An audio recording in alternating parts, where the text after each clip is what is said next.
morning and welcome to this Kerfuffle webinar with, again, another blue blood royalty of the industry, Peter Grants, formerly VTUK, now Openview.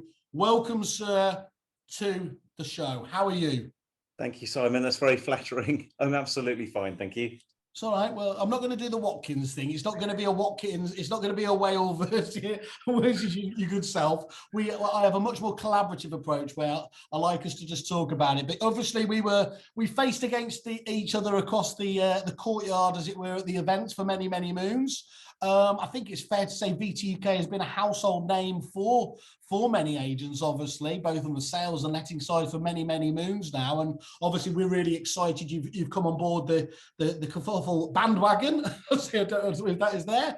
And I think, you know, forget that I know a lot about you. What we're really keen to do today is really get an overview for you where the business is at, what you're doing that's different to everybody else, and those obviously critically, what are the problems you're solving for agents at the moment? That's what people are really keen to do, isn't it? So do you want to just give us a bit of background though, Peter, just in terms of, you know, where the business did start off and what inspired you to get into it, I suppose. It's always interesting to understand what drove you into it. Well, we have to go back through the annals of time, and shortly after the end of the Roman Empire. Do you want me to do the Scooby-Doo thing? In 1989, we produced a piece of software. I had a partner at that time called Ted Godden, who was actually one of the first ever enterprise counsellors, the old whoosh men. I don't even remember the advert for that. You were a child, so probably not interested. Peter Pan here. And we created a piece of software that reconstructed bank accounts. Now, our technicians would probably take about 2 seconds to do that now, but we actually got £30 million worth of refunds for small businesses in the first 6 months. Ted wrote a book called High Street Robbery, and I had a column in the Sunday Times. And eventually the banks bought that software. And obviously from that day on, they've been completely honest and never done anything wrong for anyone. You literally straightened them out, didn't you? Yeah, 2008 never happened. So fast forwarding to 1990, and the internet's just been founded by Tim Berners-Lee. We created a software system for an agency down in London. And about 6 months later, released version 2 and thought, that's it. That's lettings and management done. I think we're about 30 million lines of code further on now. We did the first ever multi-branch system, which was basically someone driving floppy disks around between offices. Hang on a minute. What I used to love when I first entered this game is I'd always know I was up against it. If I went into an agency's office, and do you remember they used to bullet point on the outside, computer networked offices? It was like, oh, this is going to be a serious one. This. Yes. Well, I remember it's been on the sales software side. We were brought to our knees by Solex, because at the time the functionality wasn't great, but it had a ring binder on the side of the screen. Yeah. And agents were so used to using Filofaxes. And they still miss it. They still. I genuinely think, if you know, like you have these retro games like Commodore 64 things, I think if somebody came out with it written in the cloud, you'd still find a decent audience, wouldn't you? Isn't that funny? Yes, yeah, probably. So we were the first people to do client portals. So I guess we're responsible for Purple Bricks. Oh, that's a big glossing over that quickly. We've had automation since 1998, but no one really believed it. Bear in mind, we didn't really have mobile phones then, so at the time. I mean, just on that point, that's a really interesting. You can be way ahead of the curve, can't you? Sometimes, you know, there's history's replete with lots of enhancements, innovation that just hasn't resonated at the time for the right reason, has it? That's exactly what happened. So nobody believed it. They thought there was someone sitting under the table who was sending fax messages. And then in 2003, PwC created a white paper called The Way Forward, Business Process Management and Automation. And one of our clients said, if only you had automation. So it was a case of, hold on a minute. Yeah. Look, here it is. And it came back again. And that was where the name Gemini came from, because it was the idea of two people working together. Oh, I thought you named it after my birth month. Yeah. Well, we obviously did that as well. We incorporated the two. Although I don't think I'd met you until 2005. 5, I think. Well, given I can't remember last week, Peter, so you're going to be in a much better position to do that. I think it's fair to say, I mean, some people would say even now, but it's first to say the first decade I was not noticed at all. I had nothing to offer whatsoever. So yeah, I'm pleased that you even noticed me, if I'm honest. Things you would never hear. Simon Wells saying, "I was never noticed." Yeah, well, isn't that true? Yeah, exactly. Yeah, that's true enough. So, what was your, you know, I mean, obviously you have been there, seen it all, done it all. I say, what has been your fundamental philosophy, though, Peter, in terms of your aspiration to deliver soft? Because of course, we're just talking about it. Back in the days of Solex, you know, basically, if you could do an upload to Rightmove and do a match, you could walk out of the demo in half an hour. Now they're genuinely called platforms, CRM systems, enterprise systems. So they've changed a lot. But has your philosophy changed over that time as well, or is it still consistent to what when you started? I think it's still pretty consistent, which is flexibility, particularly in functionality, and above all, service. And we've got a quote going way back. There was a fantastic agency in Birmingham called Chamberlain's, and Greg wrote me a letter. I remember this when he was coming on board with us, and he said, "It's all very well showing me your software, but you're asking me to take a leap of faith in respect of service." And then 6 months later, he sent me another one saying, "It was a good leap. I enjoyed it." So sometimes you've got to believe, haven't you? Yes, yeah. And that's interesting because there is I think obviously in the wider world, but certainly in this industry, there's a prevalence for everyone to focus on as the buzzword of software as a service. You know, it's a SaaS business and that's everything else. But what seems to have happened rather regrettably, certainly for the clients and customers' point of view, is they've forgotten the second part of that promise, the software as a service. You know, if you just leave people towards these hugely sophisticated, you know, and at times complex by their very nature systems, they are not going to get the best out of it, are they? Whereas if you do handhold them, if you do encourage them for best practice, the results can really be, they can be quite marked, can't they? Yeah, 100%. And I think that was always my frustration, and it must be a frustration for yourself, is that you look at your client base. There will be ones that use it okay, but there'll be the ones, the outliers, that are just using every part of it and really using it to their unfair advantage over the competition. And it's always been a case, how do we get the others up to that level, don't we? Well, I think we've come up with a solution for that. That's exciting. Look at that. I wasn't even doing a really clever segue or anything else. I hadn't even thought to talk to you about it, but we were just going to talk.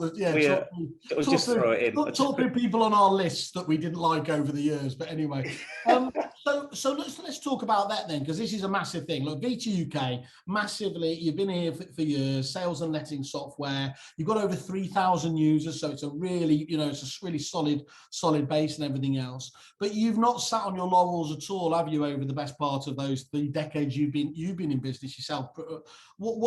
Talk us through then the latest iteration of what you're doing, because it sounds very exciting.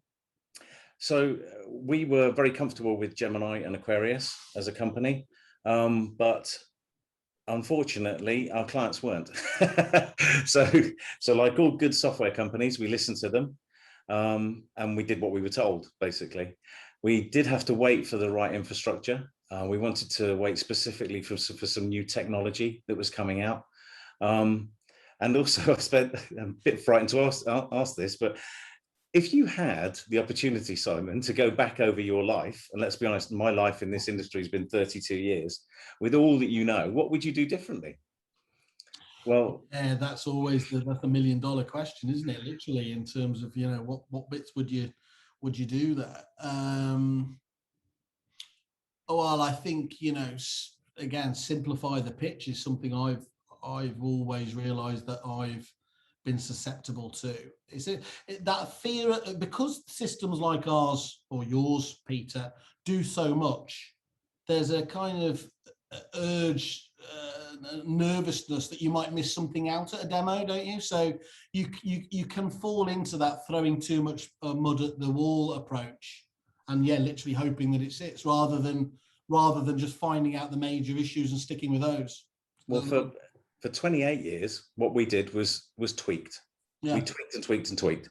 Then, because we were really comfortable with the software we had, and it was ahead of the curve, we knew we had some time.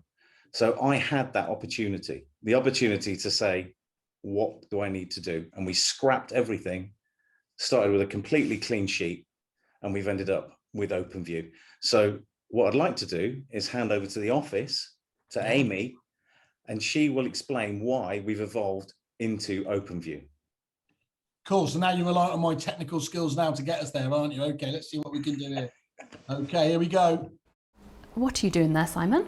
I'm going to collect 300 rent transactions and reconcile them. Oh, thank you, Peter, for the introduction. Most people we speak with have had a bad experience in changing CRM. We wanted to stop the need to change straight away. Openview is forever software and for everything software. It is fully automated in a bespoke way, not just some nice little bits of workflow. Multidisciplined and completely cloud-based, of course. It's stunning. But it's not just a pretty chassis. The engine could power a space shuttle and data is its fuel. This makes managing constant change a joy. Now, let's watch Simon collect and reconcile 300 rent transactions. Simon, could you show that for us, please? It's finished. Great. So that's just one feature of our CRM. Simon, why don't you now show us how to book in multiple viewings and inspections for the same day? Well, I would, but the automation's already done that for me. Shush, Simon. I'll be moving on to automation later. Now, think of all the prop tech you currently use, the cost of them, and how they don't connect or integrate. Tenant maintenance reporting, inspections and viewings, sales progression, automated accounts, the list goes on.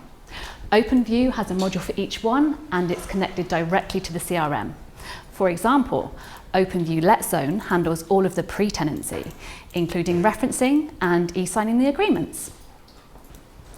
No man is an island, and we've created connections to the world that could change the industry. Obviously, we work with third parties such as Facebook, your webmasters, WhatsApp, Google, and referencing companies, but the huge innovation is our connection to the blockchain to take away your conveyancing pain. We are truly engaging with every element of property. As if all of that wasn't enough, I'm going to come back to the beginning and talk finally about automation. In the UK, many banks increased the amount of ATMs they had in each branch. The staff that worked in the branches felt that they were going to be replaced by automation. This was not what happened. In fact, it was totally the opposite. Instead of the staff being a cost to the banks, they became profit centres by having the time to speak to customers and prospects. That's what automation does, and that is just the beginning. Enough from me, back over to you, Peter. Perfect. Well, Thank you, Amy. You're being a bit lazy there, aren't you? Allowing her to do well, that's a perfect overview of it in terms of what's going on. So just talk us through that vision for the platform, then what you've been trying to do. What you've been trying to do, Peter, with this new release. So we call it Cybernation internally. Obviously, it'd be embarrassing to call that externally, but it's connecting all things in agency. Yeah. And then connecting agency to all things in property. So not just in a transaction, but also with an eye to the future and relationships for life, and then also a connection to the Internet of Things. Yeah. So we're really taking this as a 5-year view of where we're going to end up and what agency is going to need as a system in 5 years' time. The ultimate goal is to have 100% of time spent with staff, clients, applicants, contacts, not doing any kind of admin. Well, that'd be music to almost every agent you'd hear out there, isn't it?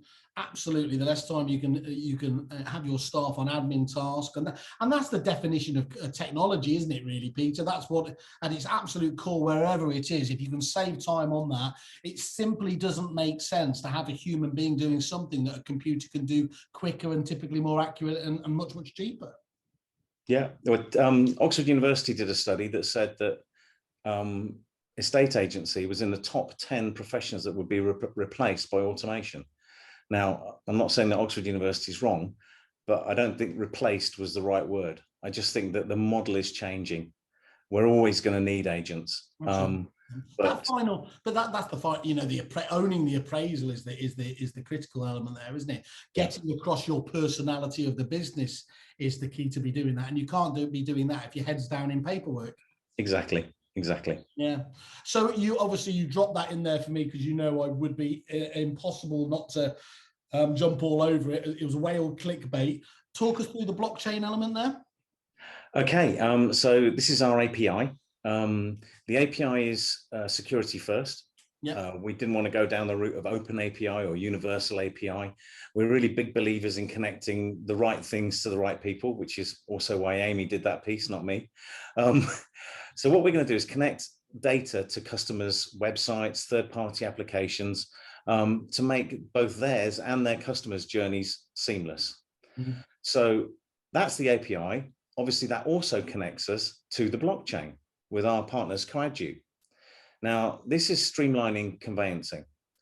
So all of the parties within conveyancing will all be connected through the blockchain, and that then into our system. Now, there's three other software companies that are piloting this with Coadjute, but I think we've kind of stolen a bit of a march here in that what we've already done is made the software Coadjute ready, if you like.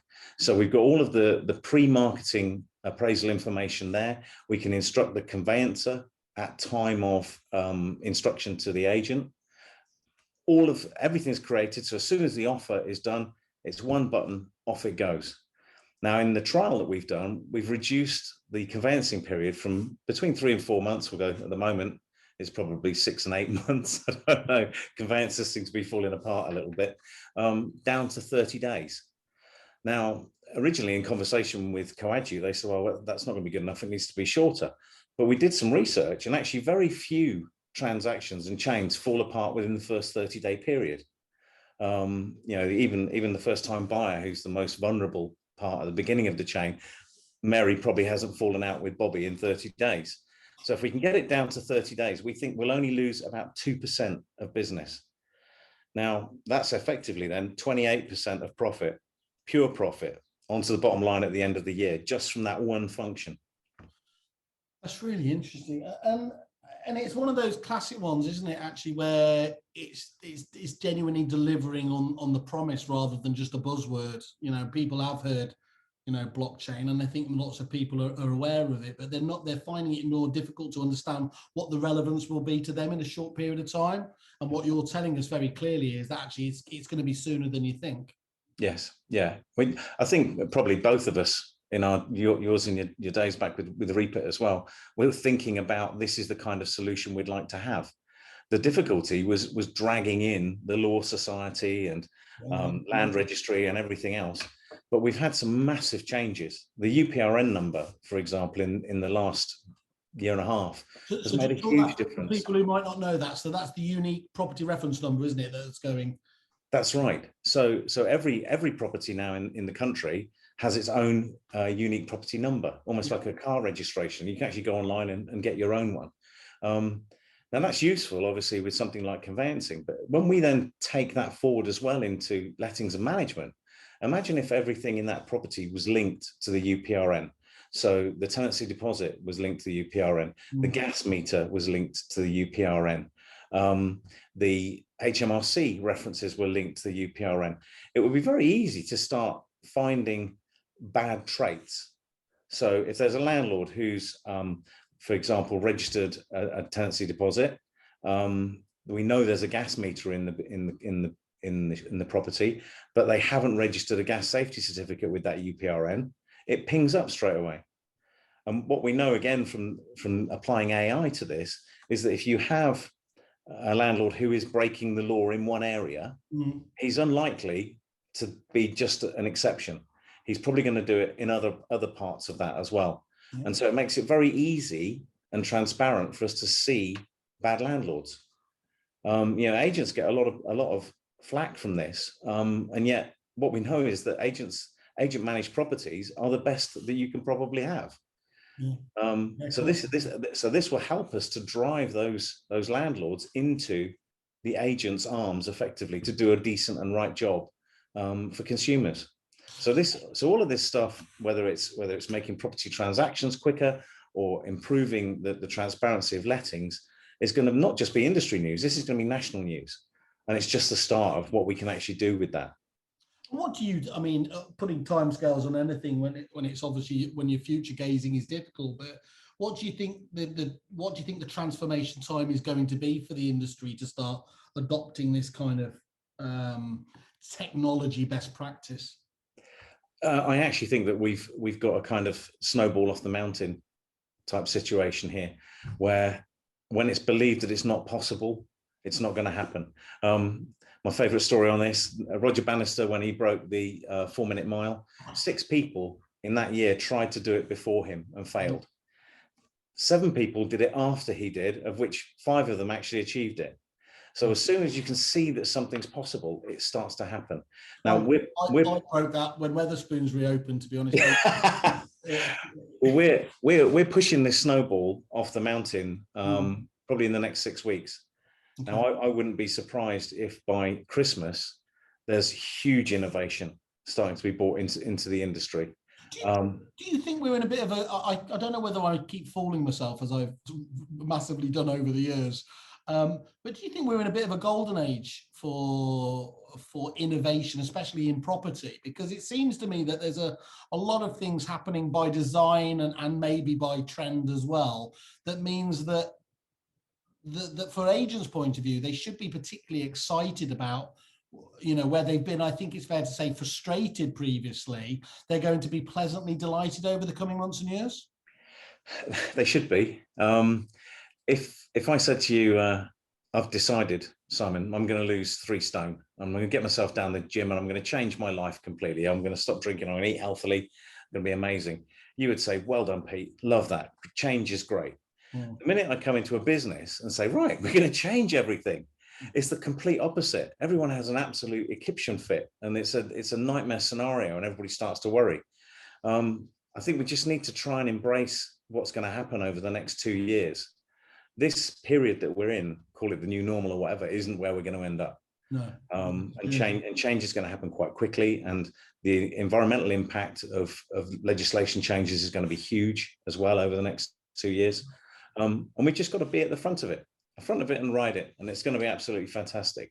How do we do our job? And by that I mean, you know, us in the CRM world, which I still link myself into. How do we best handhold agents who by definition are very nervous?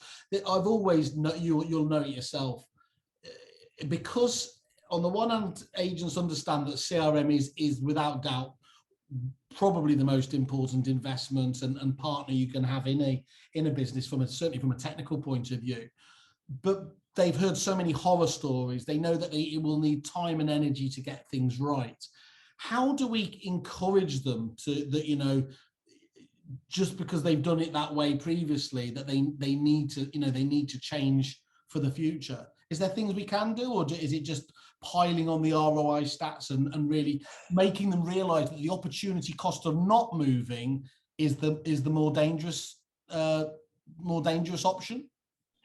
I don't think so. When we first talk to agents, often we come across chaos and fear.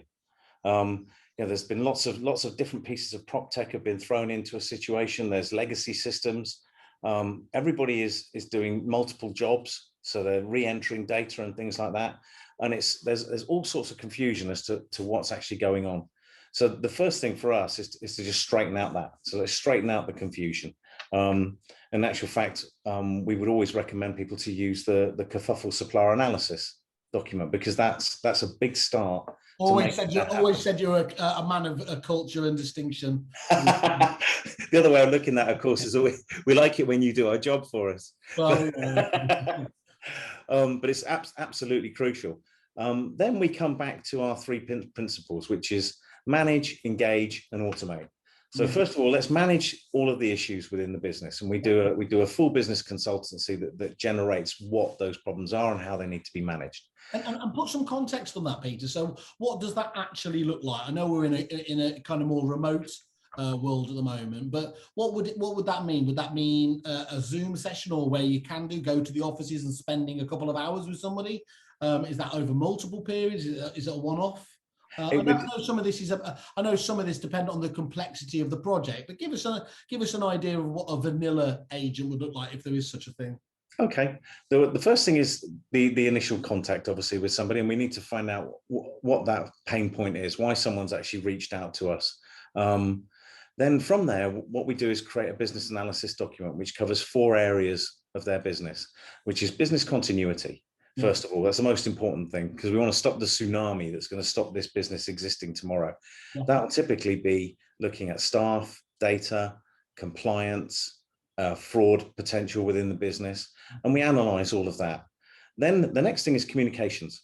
Who are you talking to? Why are you talking to them? What are you telling them? Who aren't you talking to? Even more importantly, because friends aren't like the stars, and if you don't keep in touch with them, they will disappear. Then we move on to profit, because obviously that's why we're all in business. How can we make more and how can we spend less? And typically that's where a lot of the automation piece would come in. And then the final thing is growth. So what's the aspirations for the business? Where are we going to take it? How are we going to take it there? And in that area, it's been so diverse. We almost compare it to someone going for a curry, in that some people like a korma, in which case, it's not going to be that too much change. Other people will go for a fal. They just want to completely hammer everything that we can possibly offer to them. Franchising, licensing, remote working, everything. So once we've created that business analysis, then we build tech around that. And thankfully, because we've got the completely holistic platform, we're able to do that. So that's a fascinating approach, by the way, just in terms of being able to do it. I don't know anyone else doing it, anything like it. What I like there is it's taking it away from the technical to the business, which of course you need to do as well. It's not looking at this, you're not looking at a commercial vacuum, are you? You're actually looking at what are we doing this for? Yeah, exactly. And then we build that all around data. So how's your data model different then? Because obviously data is another of those words. All agents understand they've got data. They might have it locked away in, let's say, an EDM system like Brief Your Market, or obviously there's data happening on the website, there's data in the CRM. But how are agents able to leverage that data better with you? Well, that comes back to, as Amy was saying, that the manage, engage, and automate. So first of all, we want the data in a really semblant fashion and as much of it as we can possibly get. Yeah. So I'd say the big difference there is that we are adding a lot of data via our partner networks and data providers. So that it's there for our agents to use. And that's all part of the manage situation. We don't farm their data and then sell it off to other providers like some people do. We then, through the engage, make all of that data available to our clients and also to whoever they want that to go to. So if they want their webmaster to connect into their database so that he can expose things through their website, he can do that. If they want their applicants to be able to see different parts of data that other agents might not, they can do that. So the data is all being used. And then the final bit is the automate, which is where we use that database to automate the business so that all of the manual tasks and all of the key tasks are actually done without human interaction. Right, now, I'm going to bite, Peter. You've mentioned this a few times now. Automation, obviously, is this a critical secret sauce element of what you guys are about? Yeah, 100%. I don't think there's any illusions at the moment that the industry is really lacking highly trained staff. We've got over 6,000 rules in existence, and when we go into a business, on average, we find an immediate 50 processes that can be automated. Wow. Now, we've got some other businesses. We've got one down in South Wales who's currently running something like 500 rules, and they're growing that all the time. On top of that, we can then add into that AI, so we can start looking at predicting things happening rather than just reacting to the data that's there. But the big fear, and I think, again, Amy alluded to it, is that staff believe that it's going to impact them negatively. But it doesn't, because staff become a profit center. Staff also enjoy the challenges of not doing mundane stuff. Oof. So they're reinvigorated. So those very few staff, highly trained staff that we have in the industry, you're much more likely to get them if you're going to give them a really exciting workplace to actually do the things they want to do. The thing that perhaps we didn't expect was the lifestyle outcomes of automation. So we've got 4 outcomes in any in any family-owned business, perhaps not something that's got a big board. The first one is that it's going to go into liquidation. And that will normally be through one of those tsunami events in business continuity. Obviously, automation will check all of those for you. First of all, it makes sure that all the compliance is handled, but it also acts like a little security watchdog. And if strange things are happening in the agency, it'll tell you. You can be on your beach in Spain and then you'll get a text message saying, just to let you know, Bob's downloaded your landlord list. Do you want it? Or actually, Bob's about to download your landlord list. You need to put a PIN number in to allow him to do it. Wow. So that caters for the first eventuality. So we never ever have that. The second one is that someone's going to die in the business while they're still working there. Yeah. Now that hopefully will be when they're old and grey. Probably my time is coming, I'd imagine. But of course, what we don't know is it could be tomorrow. And none of us know how long we've actually got. Yeah. So if that happens, what happens to the business? Yeah. Normally, the owner is the person who runs it. Certainly his spouse doesn't know what's going on. The staff often can't cope with it. If we've created a process-driven, automated business, they can actually pick that up and just carry on. So the business and the legacy will continue. And I'm sure, you know, the next bit in terms of obviously business transfer or merger and acquisition as well, one of the biggest problems you'll see when people are going down that route is if the business is the business owner, that's really difficult to detach, isn't it? That's exactly it. And the value of the business is commensurately decreased because of that. So that's our last two outcomes. I'll do that one. I'll do the selling one last, but the next one would be retire and take an income. Yeah. If you do that, obviously what often happens is that the business becomes the staff. And before you know it, your business is closed down and they've opened up a mile away down the road. If all of the client contact stuff is automated and process driven, then that doesn't happen. The people that are left working in the business are actually energized and incentivized through commissions. So you can actually take that as a lifestyle option. And the final one is the sales process. And as you quite rightly say, any buyer is going to say, well, will this business run without the owner? If it is process driven, if it is automated, and you can demonstrate that that owner doesn't need to be there, it'll add between 10 and 20% on the premium.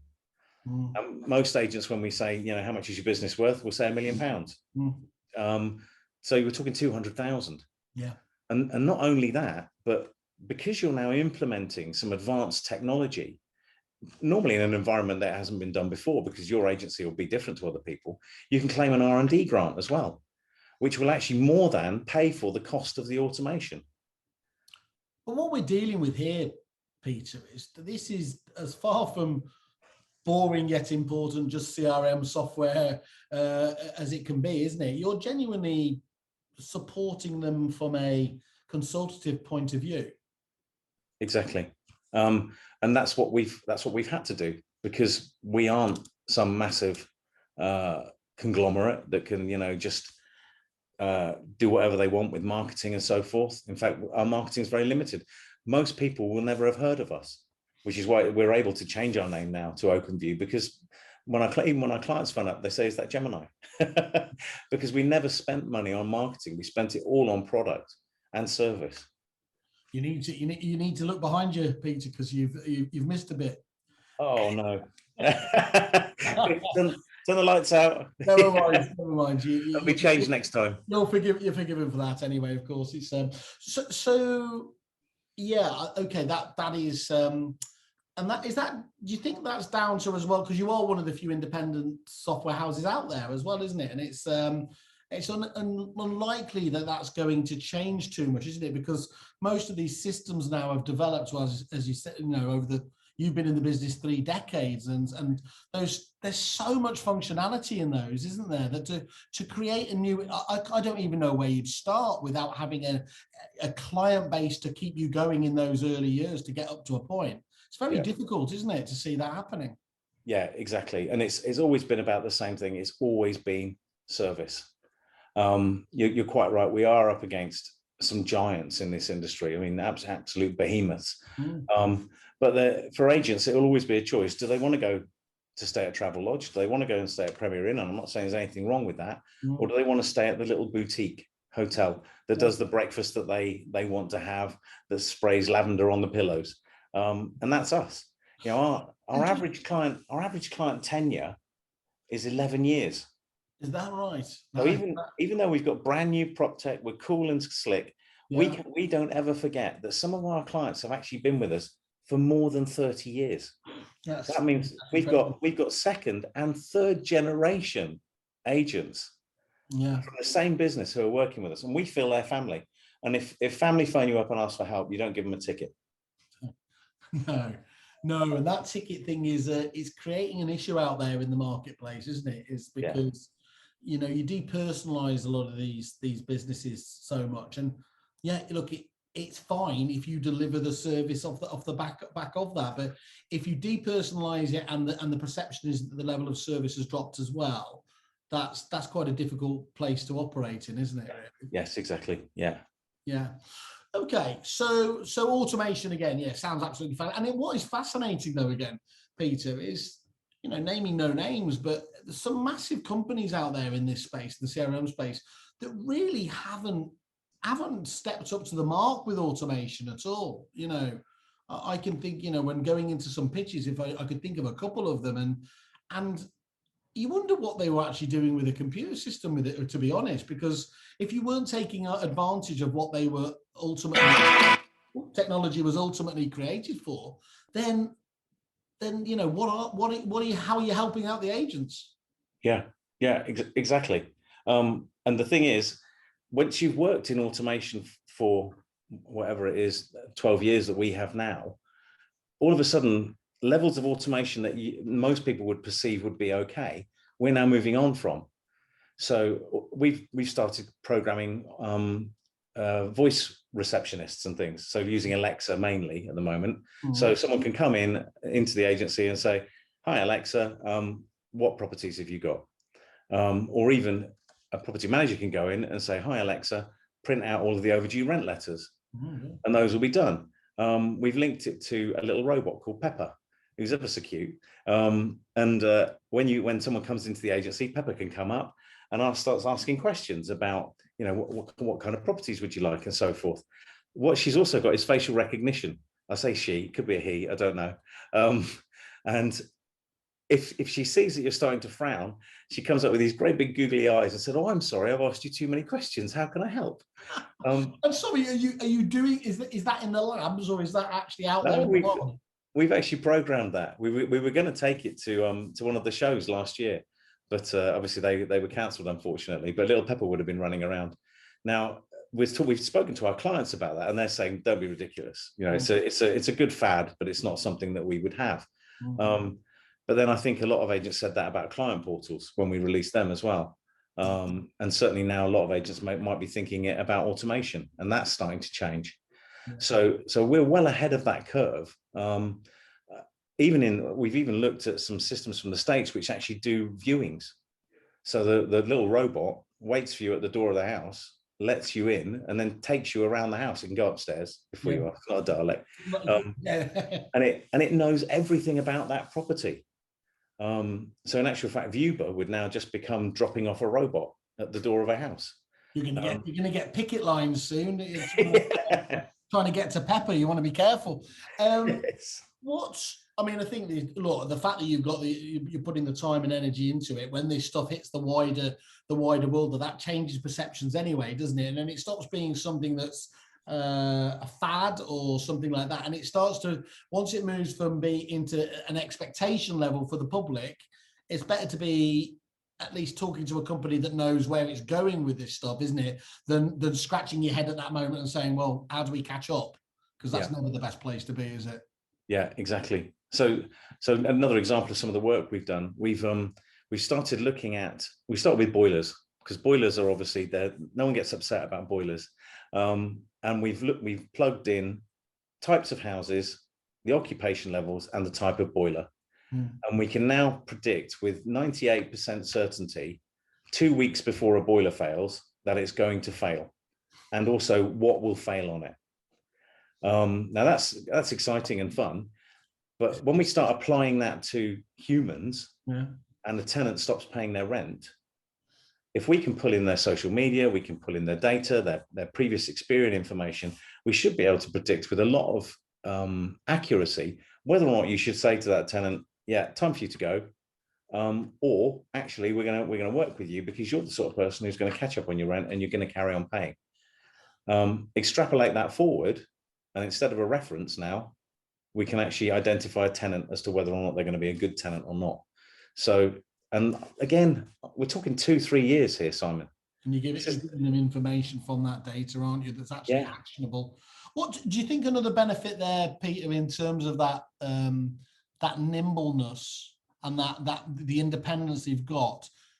One thing I've noticed with a lot of the, let's say, companies that tend to go corporate is they tend to end up with more homogenized products, you know, and in my experience, that's the very opposite of what most agents want, don't they? They want to be that purple cow. They want to stand out from the crowd.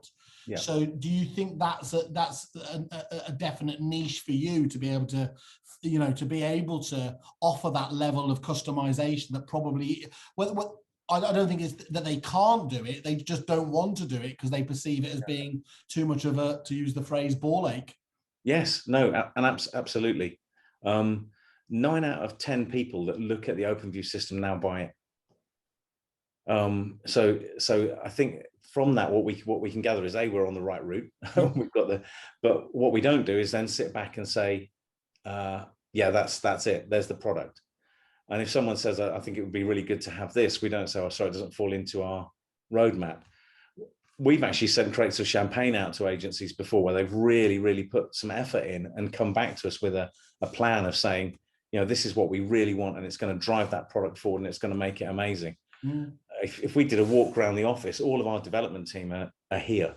You know, they're not in far off clients or contractors. They're sitting here now. The DevOps comes from the tech team. So when they're talking to clients, they're literally with the developers, and we can start implementing things really, really quickly. Infrastructure and things, they're always a challenge, especially for us now moving away from Gemini and Aquarius. But we're doing our cyber essentials and everything and keeping everything safe. And again, we're using the biggest, safest, securest servers and things that we can get our hands on. So all in all, I think it's total quality across the board is what we're actually trying to deliver. Nice. And I said before a couple of times, you've been in the game now 33 years. 33 years. Why do you still do it apart from, I mean, it's obviously you love it. Well, it is. It definitely is that you love it. And also, of course, it's a very changing game. It certainly, this game looks nothing like the one that I had in 1989. And unlike Federer, Wilkinson, Messi, Usain Bolt, thankfully we don't have to retire. And also, I think the other thing is there's a real feeling of business left undone. And you're gonna have to indulge me because I'm gonna get a bit passionate now. I don't do that very often, as you know, but we are so committed to opening up this market and getting more and more people moving, to enabling customers to engage like they used to with their clients, not through technology. Increasing income, obviously, but not just during the transaction, but long after it. Most agents just, the transaction's done, that's the end of it for them. We want to give agents a lot more time to do what they love. We love our clients, and most of them at the moment are run ragged, and they're falling out of love with the industry that actually, when they met it, it was the love of their life. It was that beautiful young girl that they wanted to stay with for forever, or young man. And also we want to power some transformational experiences for everybody to build those lifelong relationships. And then my big goal, and a lot of it we do, probably could let some cats out of the bag here, but a lot of we do this under the radar. We want to promote and enhance the profile of agents. I've never met a more hardworking bunch. There's so much good news in this industry, and we just want to shout that from the rooftops. And I think by doing the things that we are doing, we're gonna facilitate that. Well, you've always been first to the step up to any charity event I've seen you at. You're very pro supporting all of the agency initiatives and clients and indeed just other agents, charity events. So I think, you know, you put your money where your mouth is on that basis. I think that's really impressive. And You know, even bigger than that, Simon, we're dealing with homes. And homes are the building blocks of our society. If we can get this right, if we can make these things secure and comfortable and transactions simple and transparent for consumers, then actually we're going to change society. And when I talk to agents, you know, and say, why do you do this? Sometimes they lose sight of the fact that they're doing one of the most important things. You know, and I've seen this through COVID and the way that our clients have responded. And I know all agents have responded. And it's just been incredible to see. And we need to push that. And I think, look, it's nice as well. If you, as I say to everybody here, go and have a look at, you know, Openview on Kerfuffle's their landing page. I think you can put in Openview or VTUK or search on both of those there. And you've got some lovely 5-star reviews in there at the moment from obviously named brands. One of them, Patterson's, a fantastic agency up in the Northeast. Reiterating what you were just saying there about that, the automation point of view. So Jonathan goes on to say, Openview has some fantastic features such as the e-sign and automation function. You can pretty much automate any process, such as sending emails at specific stages of the letting cycle. Support team are very helpful. So that's wonderful to hear, you know, validation there for all the stuff you've just been talking about. And then Brecken & Brecken, another fantastic agent, obviously around the Oxfordshire area there, extremely easy to use. We have used the VTUK's property system Gemini for the last 14 years and have always received an excellent service from all the team. Last year, we transferred across to their new system, Openview, which has been an excellent software switch for our company. It provides so many options that the previous system couldn't, and it's extremely easy to use. Also cloud-based, which is perfect for our staff being able to work remotely. All staff during the transition to the new software has been extremely helpful, and a special mention to Tim for all the training and guidance we received. So that must make you very, very proud to see stuff like that. Very proud indeed. Yeah, that's great to hear. Good stuff. And look, you've, as much as you've been paying attention to obviously your past clients and everything else, we've been working together on quite an exciting package, I think, going forwards. And I think it's one of the best we've got on Kerfuffle, to be honest. And thank you very much for taking the time and, you know, throwing yourself in. So just to let you know what the Kerfuffle deal is here for anyone interested in getting involved with Peter on the Openview side of things. All Kerfuffle clients receive an introductory 10% discount to start off with. However, for every additional 50 clients introduced via Kerfuffle, the whole group will receive an additional 5% discount on renewal in perpetuity, up to a staggering 50%. So I love that, Peter, and thank you for genuinely putting that. You're really throwing your trust in it. And what that, of course, is, and what you're in it for, is hopefully people will see that and become your own, essentially your own sales team. Because why would you not tell all your fellow friends and agents about it if it means that not just they are going to get a better deal, but you're going to get a better deal as well? So I love that. You've spoken a few times, haven't you, about, and some people might sneer a little bit about that, you know, that tribe element there. But ultimately, you can only judge people on their actions, can't they? And you're, you know, again, backing that up with that offer there, I think. Yeah, we've essentially what we did was we analysed the pricing that large corporates would expect. They're no less work than any individual person, and we actually thought, well, hold on a minute, that's unfair.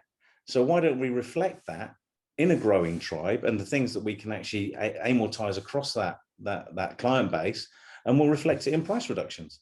Yeah, and that's exactly what we've done. It's brilliant, and it stops dead that issue. And in the wider world, it pisses people off, doesn't it? Where you see deals left, right, and centre just for new sign-ups, and everyone forgets about the the people you say our clients come first. Clearly don't. So I think it's really good. Thank you for thinking about that, and I encourage anyone to obviously pick up the phone and talk to you guys. Obviously, there's the nice big pink button, I'm interested, contact me.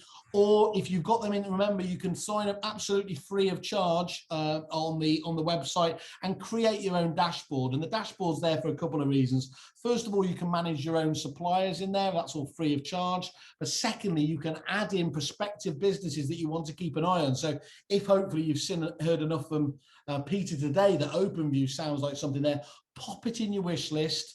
and then you can go back to that and you can see any news, you can see any reviews that have taken place, and critically, of course, anything else we need to update in terms of the deals that are on the table. So I think it's really, really good. Peter, thank you for taking the time.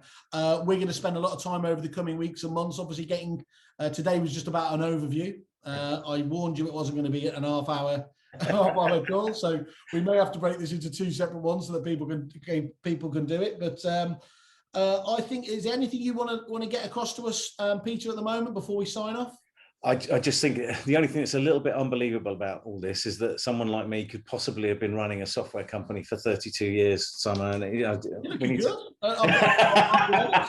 Well, you know, a few years younger, I wouldn't say no. I just can't wait until we can have a beer together. That's good. Yeah, well, I'm funny enough, I'm already in that zone, so you let me know.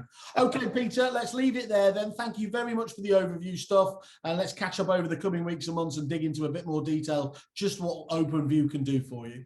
Brilliant. Thank you, Simon, and thank you everybody for listening. Thanks very much. Cheers. Bye.